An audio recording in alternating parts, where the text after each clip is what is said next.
September 7th BTS Diploma in Church Music Program သင်ကြားနေတဲ့ Valeria student များ Music Recital Program စီစဉ်စာပြုပွင့်ရန်ကြံပိုက်တစ်ပိုက်ဖတ်ပါမယ်တန်ရှင်းရဌာနတော်၌ဖျားသခင်ကိုချီးမွမ်းကြလော့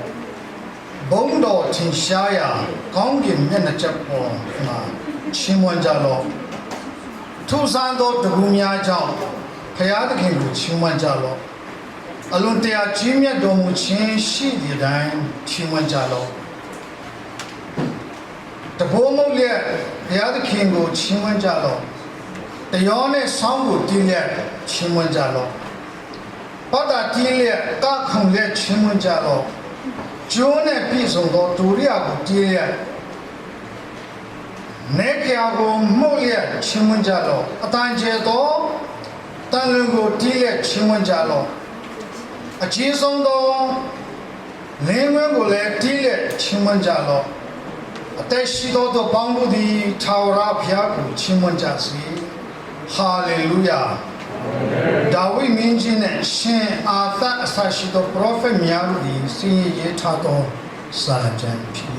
ဆုတောင်းကြပါစို့မြင့်မြတ်ဆုံးလေတော်မူသောထာဝရမြတ်စွာဘုရားသခင်လွန်လေခဲ့ပြီးသောအချိန်တိုင်းတော်၎င်းယနေ့ထိတိုင်သာသမီရဲ့ရောက်တိုင်းစီရဲ့အသက်တာကိုမိမိကိုမိမိဆန်းစစ်တော့ခံနိုင်ကိုတော်ဒီအလုံးကောင်းမြတ်ကြောင်းကိုကျွန်တော်ဒီဝန်ခံပါ၏ဒီပရိုမိုင်းချတ်မြူးစ်စီပူချတော့အထောသဖြင့်ယနေ့ final နေ့ရနောက်ဆုံးနေ့ရောက်တော့သာသမီများလဲ recital program အစီအစဉ်ပြုလုပ်ရပါခုကိုပြင်ဆင်ပေးတဲ့ကြောင့်လဲကိုတော်ကိုချီးမွမ်းပါတယ်recital မှာပါဝင်မဲ့သားသမီးများကိုလည်းကိုတော်ကောင်းချီးပေးတော်မူပါအစီအစဉ်တစ်ခုစီတိုင်းကိုလည်းကိုတော်ကျွန်တော်တို့နဲ့တူပါရှိတဲ့အစလည်းဆုံးနိုင်အောင်လမ်းပြပူဆောင်တော်မူတဲ့ကြောင့်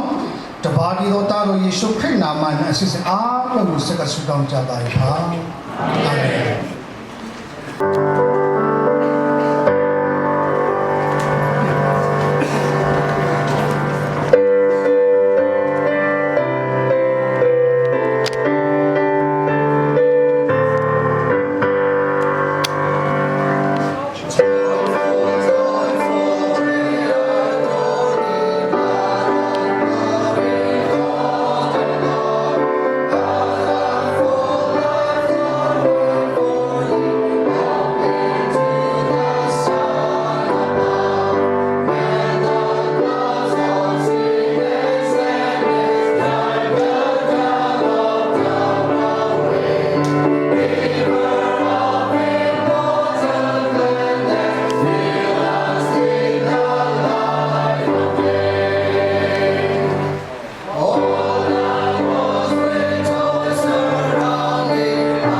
academic calendar ထဲမှာပါတဲ့အတိုင်းပဲ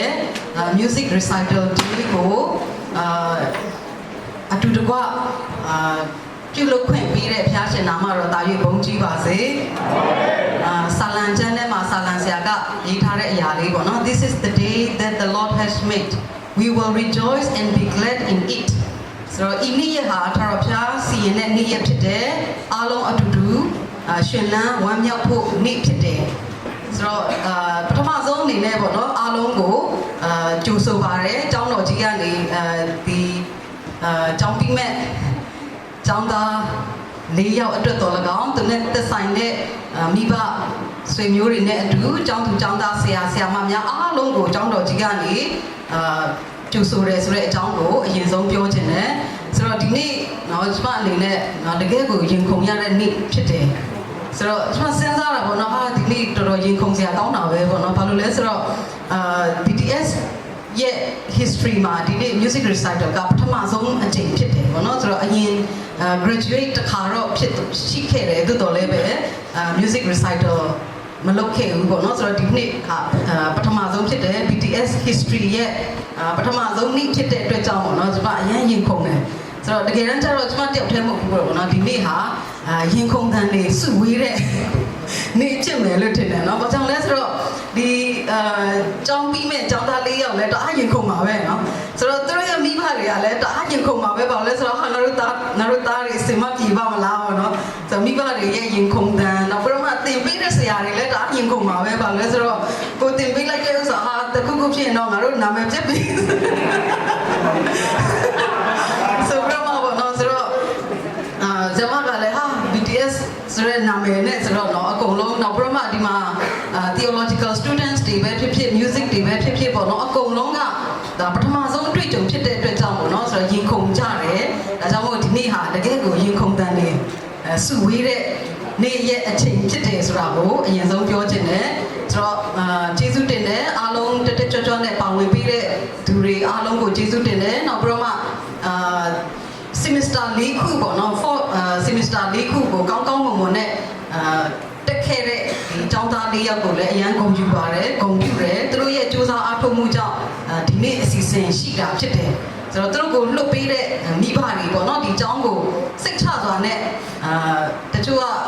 BTS က music ကဘာမှမဟုတ်ပါဘူးလို့လည်းထင်ချင်တယ်ပေါ့နော်ဆိုတော့ဒါကြောင့်မို့ဒီနေ့ဟာရင်ခုန်ရတဲ့နေ့ဖြစ်တယ်ဒါကဘုရားသခင်ကအခွင့်ပေးလို့ဖြစ်တယ်နောက်ဒီလိုမျိုးခန်းရင်းဆုပ်ယုပ်တဲ့ကာလမှာအခုလိုမျိုး academic calendar အတိုင်းလမ်းပြပို့ဆောင်ပေးတဲ့ဘုရားရှင်ရဲ့ကျေးဇူးတော်ကိုချီးမွမ်းရင်းနဲ့လာရောက်တဲ့သူအားလုံးအပေါ်မှာလည်းကျေးဇူးတင်တယ်ကြိုဆိုတယ်ဆက်လက်ပြီးတော့မှBTS ရဲ့Diploma in Church Music Program ကိုဆက်လက်ပြီးတော့မှဆူတောင်း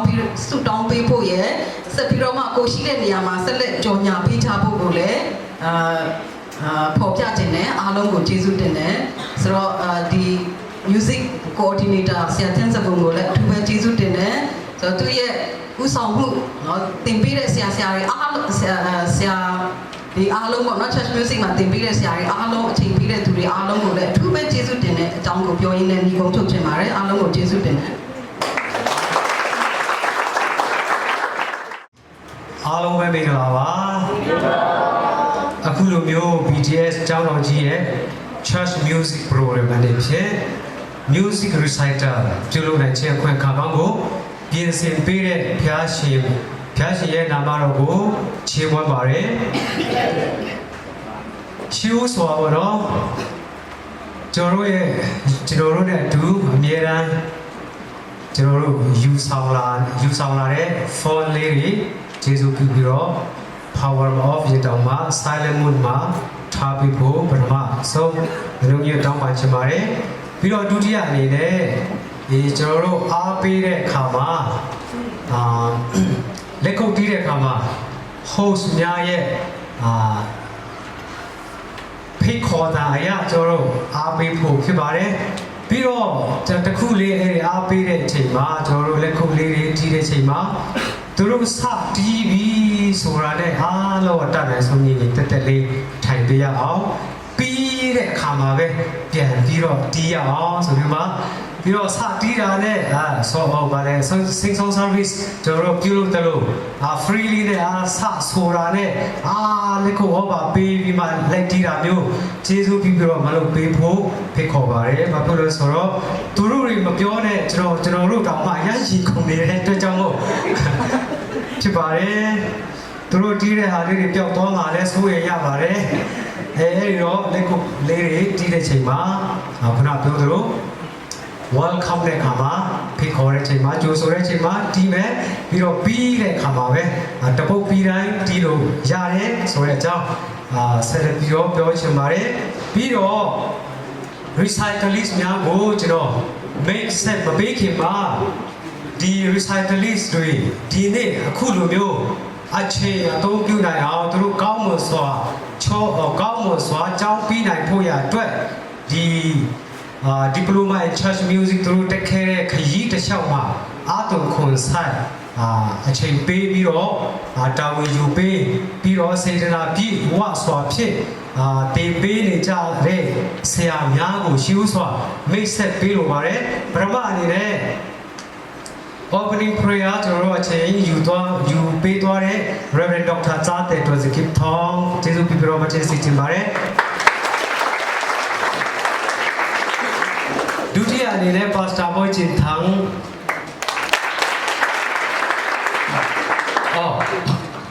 ဆရာဇာတဲ့ဆိုလို့ရှိရင်တော့သူကလိုအပ်တဲ့ subject ပေးတဲ့ subject ကိုသူကအမြဲတမ်းမငြင်းယူပဲနဲ့တင်ပေးတဲ့ဆရာတစ်ပါးဖြစ်ပါတယ်ဆရာ Boy ကျင်ထန်း Pastor Boy ကျင်ထန်းဆိုလို့ရှိရင်တော့အဓိကသူ့ရဲ့ major ပေါ့နော်piano အဓိကတင်ပေးသွားတဲ့ဆရာဖြစ်ပါတယ်ပြီးတော့တတိယအနေနဲ့ဆရာ David Biakloy ဆရာ David Biakloy ဖြစ်ပါတယ်ဆရာ David Biakloy ဆိုလို့ရှိရင်လည်းဒီရန်ကုန် GMI Music ကျောင်းကနေ Bachelor Music Bachelor ပြီးသွားတဲ့ဆရာတစ်ပါးလေးဖြစ်ပါတယ်သူလိုမျိုးကျွန်တော်တို့မှာဆရာရှိတဲ့ဟာရှိတာဒီကျောင်းတော်ကြီးအတွက်မတားပဲကောင်းကြီးဖြစ်ပါတယ်ပြီးတော့ Pastor Chilam Wang ကသူကကျမရေးချင်းတွေကြောင့်မလာနိုင်တာဖြစ်ပါတယ် Violin သင်ပေးတဲ့ဆရာတစ်ပါးဖြစ်ပါတယ်ပြီးတော့ဆရာပေါရှန်ဆမ်ပီလို့ခေါ်ပါတယ်သူကဆိုလို့ရှိရင်တော့ drum ဆရာ drum တင်ပေးတဲ့ဆရာဖြစ်ပါတယ် drum အရာကျွမ်းကျင်တဲ့ဆရာတကားလည်းဖြစ်ပါတယ်သူဆိုလို့ရှိရင်လည်းဒီ Bachelor of Church Music ပြီးပြီးသားဆရာတပါးလည်းဖြစ်ပါတယ်ပြီးတော့နောက်ဆုံးအနေနဲ့ဆရာ Boy ကျုံတို့ဆရာ Boy ကျုံတို့ဖြစ်ပါတယ်သူကဆိုလို့ရှိရင်တော့ဒီနေ့ကျွန်တော်တို့ရဲ့ recital မှာ audio record သူ့ရဲ့ studio ကပစ္စည်းတွေကိုယူလာမှလာပြီးမှစေတနာထက်သန်စွာဖြင့်ကျွန်တော်တို့ရဲ့လိုအပ်ချက်များကိုမနေ့ကနေစပြီးတော့ဒီနေ့ထိသူကစူးစမ်းပန်းစားတာဝန်ယူပေးတဲ့ဆရာတစ်ပါးလည်းဖြစ်ပါတယ်သူဟာဆိုလို့ရှိရင်တော့ Sense Studio ပိုင်ရှင်လည်းဖြစ်ပါတယ်သူရဲ့ studio ကလိုအပ်တဲ့ပစ္စည်းများ record လုပ်နိုင်ဖို့ရအတွက်သူကအချိန်ပေးပြီးတော့ပစ္စည်းတွေရောယူလာပြီးတော့အခုလိုမျိုးအချိန်ပေးပြီးတော့တာဝန်ယူပေးတဲ့ဆရာအပေါ်မှာအထူးပဲကျေးဇူးတင်ကြောင်းပြောချင်ပါတယ်ဆက်လက်ပြီးတော့အခုလိုမျိုး music တက်မြောက်တဲ့ကျောင်းသားတွေ BTS ကမွေးထုတ်ပေးခြင်းဟာကျောင်းတော်ကြီးရဲ့ goal ဖြစ်တယ်လို့ကျောင်းတော်ကြီးရဲ့အတွက်ကောင်းကြီးလည်းဖြစ်ပါတယ်ဆိုပြီးမှကျွန်တော်ပြောချင်ပါတယ်အခုလိုသူတို့တွေရဲ့အောင်မြင်မှုအပေါ်မှာကျောင်းတော်ကြီးအနေဖြင့်အထူးပဲဝမ်းသာဂုဏ်ယူပါကြောင်းဖော်ပြလိုပါတယ်ကဲယခုချိန်မှာ recyclist 4ယောက်ကို mix set ပေးရမယ်ဆိုရင်ဖြင့်ပရမဆိုးအနေနဲ့ drama Mr. Biaknun Thang ကျေးဇူးပြုပြီးတော့မတဲစီချင်ပါတယ် Mr. Biaknun Thang ပါလေဒီမှာဆိုလို့ရှိရင်တော့ဦးကပြန်းတဲ့ဒေါ်အေးစိန်တို့ရဲ့တားလည်းဖြစ်ပါတယ်ပြီးတော့သူ့ရဲ့မိဘနှစ်ပါးလာရောက်နိုင်ပါသလားမိမိလာရောက်နိုင်တယ်ဆိုရင်ဟုတ်ပြီသူကဆိုလို့ရှိရင်တော့မြို့နာရပ်ကွက်မှာရှိတဲ့မြို့သစ် Baptist Church ရဲ့အသင်းသားတူလည်းဖြစ်ပါတယ်ကျေးဇူးတင်ပါတယ်ပြီး ပြီးတော့ဒုတိယအနေနဲ့ lead guitarist ဖြစ်တဲ့ Jay Manglian ဆိုမတရားပေးစစ်ချင်ပါတယ် Jay ဆိုလို့ခေါ်ပါတယ်ဘာဝန်ဆိုင်တော့နူဆလျန်ပါတို့ရဲ့တာဖြစ်ပါတယ်မိမိရှိတဲ့နေရာကနေမိဘနှစ်ပါးဟောရောက်မလာနိုင်ဘူးပြီးတော့သူဟာဆိုလို့ရှိရင်တော့မွန်ထာအမှတ်၄ PCM VP ကနေဖြစ်ပါတယ်ပြီးတော့ pianist mix up ဖို့ကြပါသေးတယ် pianist mix up ပြရမယ်ဆိုလို့ရှိရင်တော့ Mr. Tian Choi Sang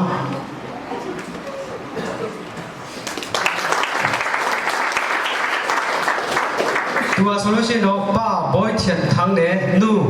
စုံစလဲတို့ရဲ့တာဖြစ်ပါတယ်ရောက်လာနိုင်တယ်ဆိုရင်မိမိရှိတဲ့နေရာကနေမှထည့်ပေးစီချင်တာပါတယ်မိဘနှစ်ပါးဟောသူရဲ့မိခင်ရောက်လာတယ်ကျေးဇူးတင်တယ်သူဟာဆိုလို့ရှိရင်လည်းခုနဒရာမာနဲ့ဟာအသေးတော်တူပါတယ်ပါပြောင်းနဲ့အသေးတော်တူတာဖြစ်ပါတယ် New Tibet Pictures ကနေဖြစ်ပါတယ်ကျေးဇူးတင်တယ်ပြီးတော့နောက်ဆုံး pianist တယောက်ကြာမှသေးတယ် mix up ပြရမယ်ဆိုရင်တော့ Mr. Zumboy Thang Mr. Zumboy Thang ပါတယ်သူရဲ့မိဘနှစ်ပါးဆိုလို့ရှိရင်တော့ Reverend ဘီယက်လီယန်တီယမ်နဲ့နူထန်ကင်တီယမ်တို့ဖြစ်ပါတယ်မိဘနှစ်ပါးမိမိရှိတဲ့နေရာကနေမှတည့်ပေးစီချင်ပါတယ်သူကဆိုလို့ရှိရင်တော့ဂီလကာဘက်တီချာစကဖြစ်ပါတယ်သူရဲ့ဖခင်ဆိုလို့ရှိရင်လည်းအဲဒီဂီလကာဘက်တီချာစရဲ့ Church Pastor ဖြစ်ပါတယ်ဆိုတဲ့အကြောင်းပြောချင်ပါတယ်သူတို့၄ယောက်ဟာဆိုလို့ရှိရင်တော့ဒီအခု semester first semester မှာသူတို့အကြောင်းပြီးကြတော့မှာဖြစ်ပါတယ်။ဘာဖြစ်လို့လက်လို့ဆိုတဲ့အကြောင်းပြီးကြတယ်လဲဆိုပြီးမှခွေးရှင်တွေရှိနိုင်ပါတယ်။သူတို့ဟာဆိုလို့ရှိရင်တော့2023 academic year second semester ကနေသူတို့ကအကြောင်းစတက်လို့ဖြစ်ပါတယ်။ဒီအခု semester ဆိုလို့ရှိရင်တော့သူတို့အတွက် second year final year second semester ဖြစ်ပါတယ်အဲဒါကြောင့်မို့သူတို့အခု semester မှာသူတို့ကျောင်းပြီးတော့မှာဖြစ်ပါတယ်ဆိုတော့ကြောင့်နောက်ဆုံးအနေနဲ့ပြောကြားချင်ပါတယ်ကျေးဇူးတင်ပါတယ်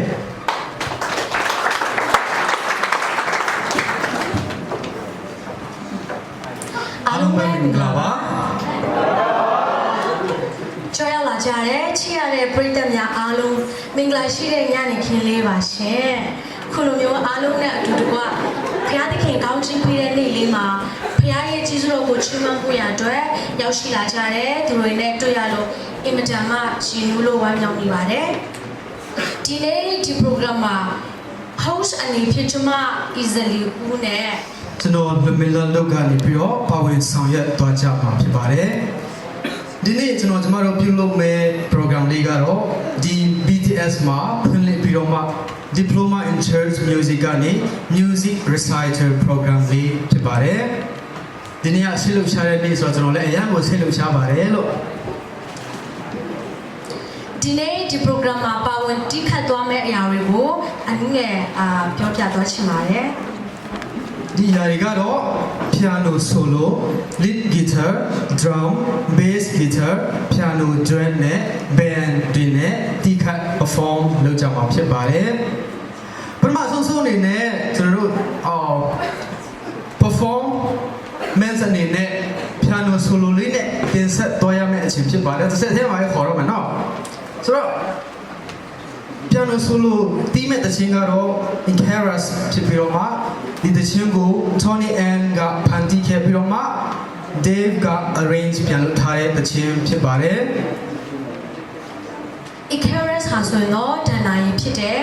Icarus ဟာဆိုတော့လက်သမားကြီး Daedalus ရဲ့သားဖြစ်ပြီးတော့ဒီ Daedalus နဲ့ Icarus တို့ဟာဆိုတော့ Greek ဆိုတဲ့ကျွန်းမှာပေါ့နော်အချင်းချခံခဲ့ရတယ်ဒီအချင်းချခံတဲ့နေရာကနေသူတို့လွတ်မြောက်ဖို့ရအတွက် Daedalus ဟာဆိုတော့လွတ်လပ်စွာပြန်တန်းနိုင်ဖို့ရအတွက်တောင်းပန်လို့သူကဖန်တီးခဲ့တယ်ဒီ Daedalus ဟာဒီနေရအပူရှင်ကြောင့်တောင်းပန်လို့ထိပေးတဲ့တိုင်ဆောင်ထားတဲ့ဖျားဝင် ပေါ့နော်အရေးပြောနိုင်တော့ကြောင့်သူ့ရဲ့သားဖြစ်သူကိုဒီပြန်တန်းတဲ့အခါမှာအမြင့်မပြန်တန်းဖို့ရအတွက်အမြင့်မမောင်းဖို့ရအတွက်တတိပေးခဲ့တယ်ဒါပေမဲ့ Icarus ကဒီသူ့ရဲ့အဖေတတိပေးချက်ကိုလင်းလို့ရှုပြီးတော့ပြန်တန်းလိုက်တဲ့အခါမှာနောက်မှာသူ့ရဲ့အရန်ခန်းစားချက်ကအရန်ကောင်းလို့တဲ့အခါမှာဒီစိတ်လှုပ်ရှားလို့တဲ့အခါမှာပေါ့နော်ဒီ Icarus ဟာနေနဲ့နေကတ်ဆိုတော့ပြန်တန်းသွားပြီးတော့သူ့ရဲ့ဒီအတောင်ပါတွေကအရေးပြောသွားပြီးတော့ဒီ Aegean ပင်လယ်မှာသွားတည်ဆုံးသွားခဲ့တယ်ဒီဟာဆိုတော့ဘာပြောချင်တာလဲဆိုတော့ဒီသူ့ရဲ့ဒီအထံညာကိုပေါ့နော်ယူမဆိုင်ပဲနဲ့ယုံကြည်မှုလွန်ခဲ့ခြင်းအတွက်တတိပေးခြင်းတို့ပဲဖြစ်ပါတယ်ဆိုတော့အခုချိန်မှာတော့ piano solo လေးနဲ့ perform လုပ်ပြီးမဲ့သူကတော့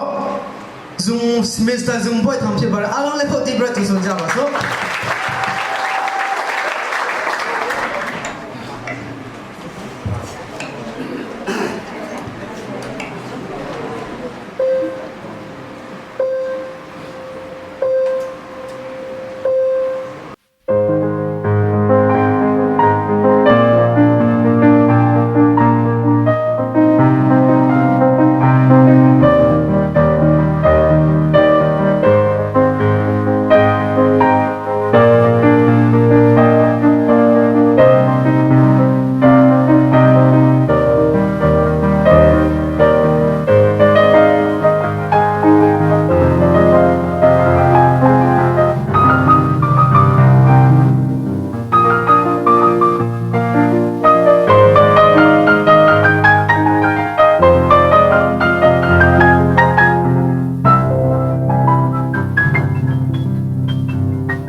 အရန်ပဲကောင်းပါတယ်ခုချိန်မှာတော့ဆက်လက်ပြီးတော့ဒီဂီတာလေးနဲ့တူ performance လုပ်ရမ တဲ့ချိန်ပဲဖြစ်ပါတယ်တချင်းနာမည်ကတော့ The Wind That Shake the Heart ပဲဖြစ်ပါတယ် ဒီတီးသချင်းက Andy James ကဖန်တီးထားပြီးတော့ဒီသချင်းကိုရဖြစ်တဲ့အကြောင်းရင်းကတော့ဂီတဟာစိတ်ထဲကိုတည့်ရဲ့ထိတွေ့စေနိုင်တဲ့အရာဖြစ်တယ်ဆိုတော့သူ့ယူဆလေးနဲ့ရေးသားခဲ့တဲ့သချင်းဖြစ်ပါတယ် Guitar Lover ကျမ်းမှာအရန်ကိုခန်းစားစရာကောင်းတဲ့ masterpiece တစ်ပုဒ်လည်းဖြစ်ပါတယ်ဒီသချင်းအဖြစ် lead guitar တီးပေးမဲ့သူကတော့ Mr. Jeremiah ဆိုပဲဖြစ်ပါတယ်အားလုံးလည်းပုံကြည့်ပြီးတော့ကြိုဆိုကြရအောင်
solo လေးနဲ့ပြန်လည်ပြီးတော့မှတင်ဆက်ရမယ့်အချိန်ဖြစ်ပါတယ်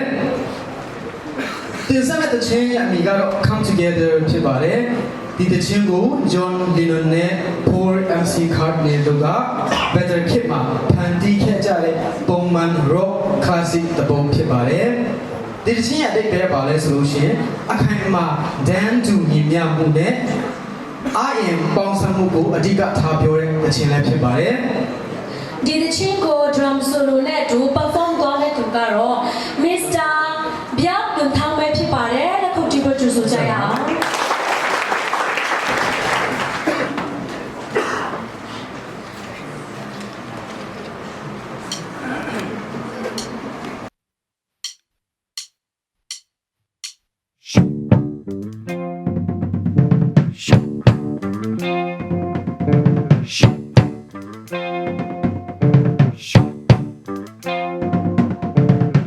Here come old flat top, he come grooving up slowly. He got choo-choo eyeball, he won holy roller. He got hair down to his knees. Got to be a joker, he just do what he please. Shoot. Shoot. Shoot. Shoot. He wear no shoe shine, he got toe jam football, he got monkey finger, he shoot Coca-Cola, he say, I know you, you know me. One thing I can tell you is you got to be free. Come together right now over me. Shoot. Shoot. Shoot. He back production, he got Walrus gumboot, he got oh no sideboard, he won spinal cracker, he got feet down below his knees. Hold you in his armchair, you can feel his disease. Come together right now over me.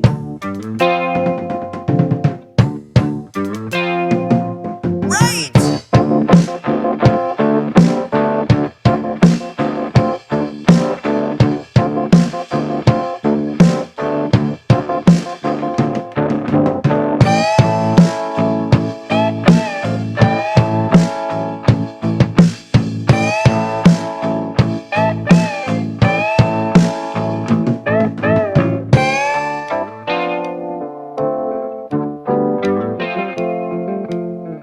He roller coaster, he got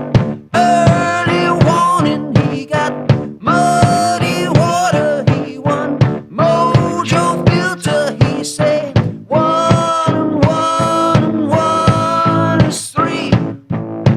Got to be good looking 'cause he's so hard to see.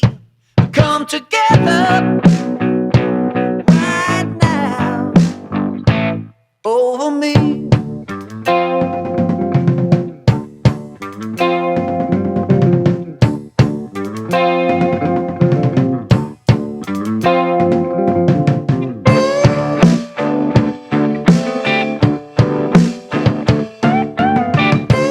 Come together, yeah. Come together, yeah. Come together.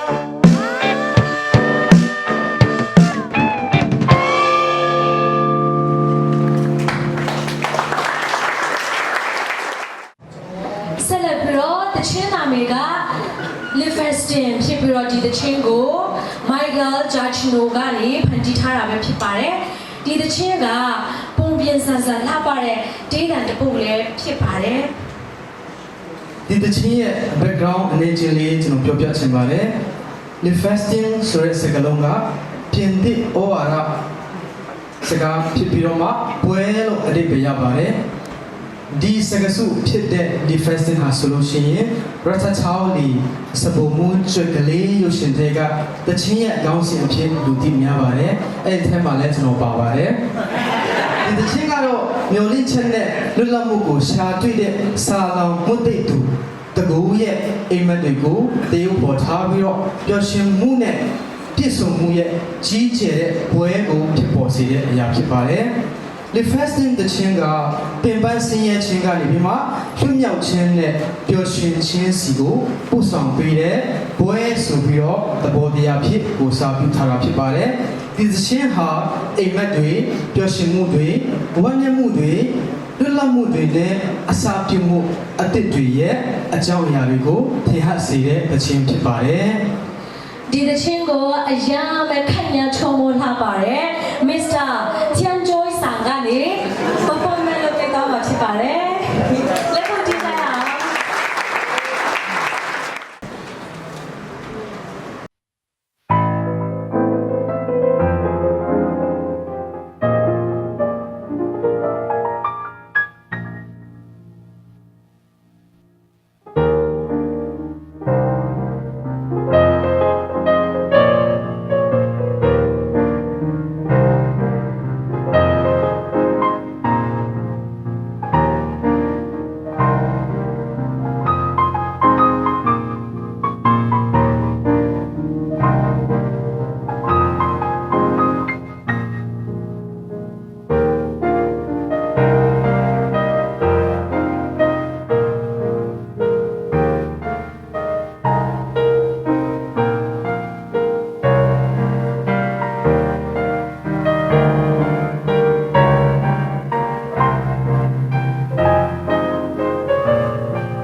ပြီးတော့မှ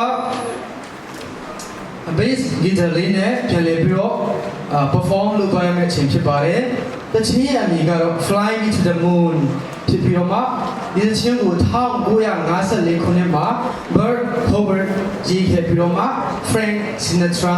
City ဆိုတဲ့အချိန်မှာအရန်ကိုပေါက်ရောက်တဲ့တချင်းတစ်ပုဒ်ဖြစ်ခဲ့ပါတယ် Romantic Jack Song လည်းဖြစ်ခဲ့ပါတယ်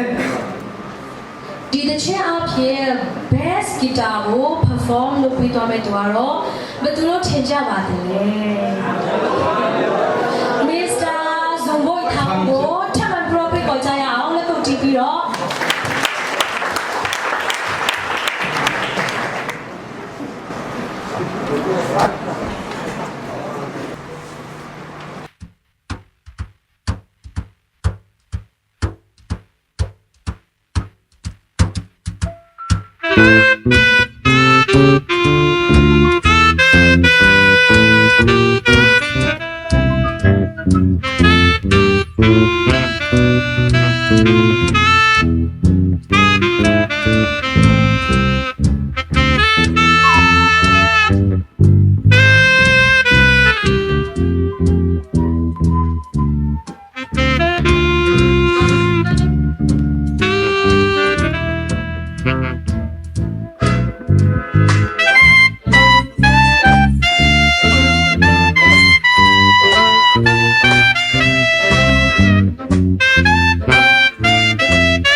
ခုချိန်မှာတော့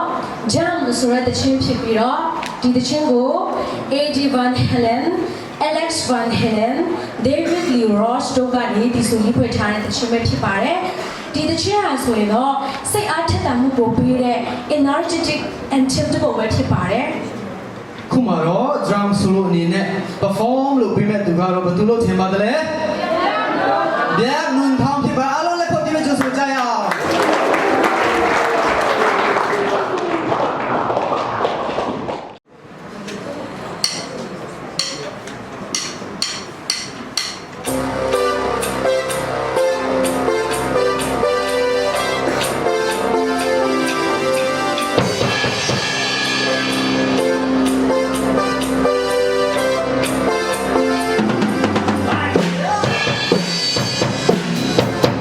Nothing here to be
တဲ့ချိန်ဖြစ်ပါတယ်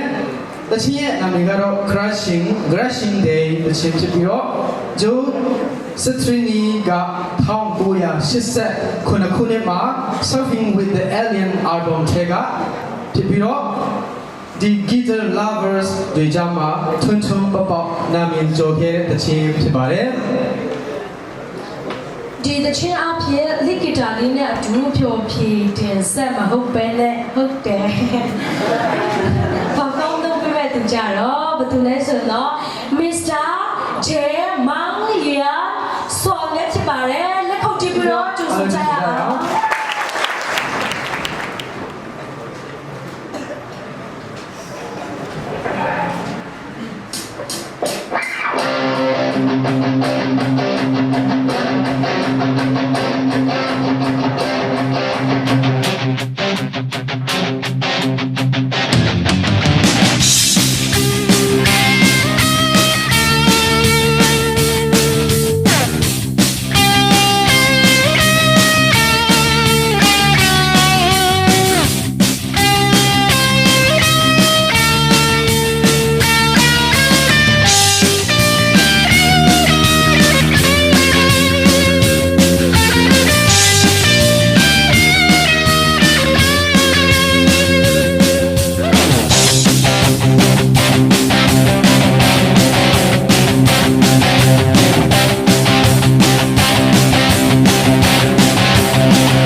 piano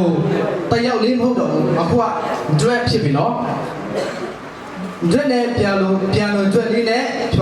တင်ဆက် perform လုပ်တော့မှာဖြစ်ပါတယ်တချင်းရဲ့နာမည်ကတော့ For Alice Jazz version တချင်းဖြစ်ပါတယ်နာမည်ရေးမပြောတော့ဘူး Beethoven ကရေးသားခဲ့တယ် Ridandi Kusuma က arrange ပြန်လုပ်ထားတဲ့တချင်းဖြစ်ပါတယ်ဒီ full Alice ဟာဆိုရင်တော့လက်ချူမီရဲ့ကြော်ကြားဆုံးနဲ့အတိမပြူထားတဲ့လက်ရထဲကတစ်ခုပဲဖြစ်ပါတယ်ဒီရဟာဆိုရင်တော့1830မှာရေးဆက်ထားတော်လည်းပဲဒီ Beethoven ကိုပြီးတဲ့နှစ်40နီးပါးချာမှာပေါ့နော်1869မှာဟိုဒီချိန်ချိထုတ်ဝေချင်းပြုခဲ့ For Alice ဆိုတာကဂျာမန်စကားဖြစ်ပြီးတော့မှအင်္ဂလိပ်လိုဆိုလို့ရှိရင်တော့ For Alice Alice အတွက်အတိတ်ပြန်ရပါတယ်။ Alice ကအမျိုးသမီးတူအတွက်ယေရှုထားတဲ့တခြင်းတစ်ပုဒ်လည်းဖြစ်ပါတယ်။ဒီတခြင်းကို piano အတွက်လေးနဲ့ perform လုပ်ပေးတော့မဲ့သူတွေကတော့ချမ်းကျော်ဆောင်နဲ့ Zoom လို့ထားပဲဖြစ်ပါတယ်။အားလုံးလည်းဖို့ဒီအချိန်ဒီရတဲ့ဆိုကြပါဦး။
ကတော့ band နဲ့ပြီးတော့မဲ့အချိန်ဖြစ်ပါတယ် band ဆိုတော့အရန်နာထောင်လို့ကောင်းပါနော်ဆိုတော့သူတို့ဒီမဲ့သချင်းလေးကောင်းစင်ကတော့ Viva la Vida ဟုတ်တယ်နော် Viva la Vida ဖြစ်ပါတယ်ဒီသချင်းကတော့ Coldplay ရဲ့2008ခုနှစ်မှာ Grammy Award winning ရရှိထားတဲ့သချင်းလေးဖြစ်ပါတယ်ကျွန်တော်စိတ်လှရှားကျွန်တော်ရဲ့စိတ်ကိုလည်းဘာလဲဆွတဲ့သချင်းဖြစ်ပါတယ်ပေါ့နော်ဆိုတော့ဒီသချင်းကဘဝကိုအပြည့်အဝခံစားပါဆိုတဲ့အဓိပ္ပာယ်နဲ့ဒီစထားတဲ့သချင်းဖြစ်ပါတယ် ဒီသချင်းကို music ဘယ် အဖွဲ့ ဘယ်သားများကနေပြီးတော့ perform လုပ်သွား လုပ်တော့ဖြစ်ပါတယ်အားလည်းမသိဘူးဆိုကြရအေ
ာင် ခုလိုခွက်ခါကောင်းဖို့ပြီးစီပြီးပြီးတော့ပြီးတဲ့ထိလမ်းပြပို့ဆောင်ခဲ့တဲ့ရရှိတဲ့ကတော့တော့ချီးမွမ်းပါတယ်။စံကြောင်းလေးအားလုံးကိုစားကျွန်တော်ကလည်းချီးမွမ်းပြောတော့ဖြစ်ပါတယ်။ဒီကျောင်းတော်ကြီးမှာ jazz music တက်ခွင့်ရတဲ့အတွက်သူကျေးဇူးတင်ရှိပါတယ်။ကျောင်းတော်ကြီးကိုတာဝန်ယူဆောင်ပြီးတော့ကျောင်းဆရာမကြီး Reverend Kitty ခိုင်မဆရာဆရာမများအားလုံးပါပါလေကျေးဇူးအထူးတင်ရှိကြောင်းကြားလိုပါတယ်။သူများကလည်း Jazz music program မှာစီစဉ်ပေးတဲ့တင်ကြားပေးကြတော့ဆရာများအားလုံးပေါ်မှာလည်းပဲအထူးကျေးဇူးတင်ကြောင်းပေါ်ပြလိုပါတယ်။ဆရာတို့ရဲ့ကျေးဇူးတွေဟာဓမ္မကြီးမားလို့လာပါတယ်။ပြီးတော့ music ကျောင်းတက်နေတဲ့အချိန်တော်တွင်ပံပိုးပြီးနေကြတော့သက်ဆိုင်ရာမိဘများတော်၎င်းအမြဲဆုတောင်းပေးကြတော့မိခင်ရင်းတော်အသက်သမဂုဏ်ပြီးကြတော့အားလုံးပေါ် ကိုလည်းအထူးကျေးဇူးတင်ရှိပါတယ်ပြီးတော့ဒီနေ့ကလည်းအပြည့်အကျောင်းသားကျောင်းဒီမှာလို့ပြောပြီးတော့ဒီတို့ဆရာမများလုံးပါပါလဲအထူးကျေးဇူးတင်ရှိကြောင်းပြောကြားလိုပါတယ်